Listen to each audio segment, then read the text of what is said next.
Hey everyone, how you doing? It's Paul from Craft Words with another Ask Me Anything video. I haven't had any questions this week, so I am going to pose and answer my own question, which is a bit like marking my own homework, but hopefully the answer will be useful enough that you all forgive me.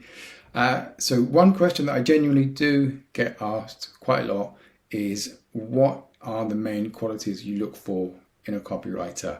We've had questions similar to this in previous weeks, but we've never had that specific question. So I want to dive into that a little bit. For me, one of the most important things when I'm working with a writer is, how do they take feedback?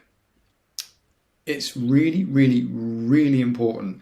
And how a writer takes feedback is absolutely crucial to whether it's going to be a good fit for us. Feedback's a kind of a weird thing. As a writer, you need to sort of almost have two brains with this. You almost need to kind of, when you get feedback as a writer, I mean, as a designer, as any kind of creative discipline, but when you get feedback, it should do two things. One, it should sting a bit.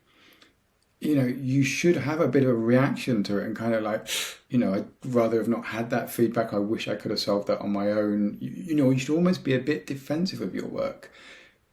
If as a writer you don't have that reaction, I'd be a bit worried, because you've spent a good bit of time and energy and creative power creating this piece of work, and then someone comes along and immediately tells you, not that it's not good enough, because that's not quite right, but tells you how to make it better. And it should sting a little bit that you haven't seen that yourself, that it's needed someone else to see that for you.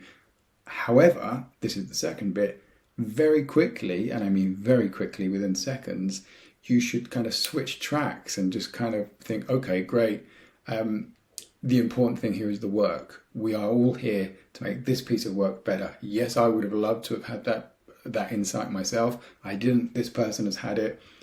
Together we'll make the work better. It's a bit, it sounds a bit cliche. I mean, you can almost use a football analogy where you see players talking in matches about how match interviews, about how it doesn't matter that they've scored. It's only important that the team wins. And it's the same here. It doesn't matter who scores. It doesn't matter who kind of nails that line.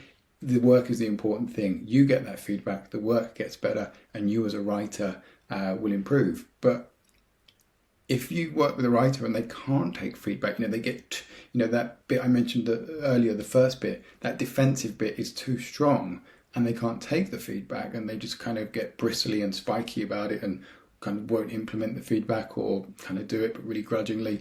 That's a problem. It's fine to have that reaction, but you've got to be able to switch tracks really quickly and just kind of go, okay, great, how do we make this better together? All right, so that is my own question and my own answer on one of the most important things I look for in working with a writer. Please chuck us some questions, and we'll get back on track very soon. Take care. Bye-bye.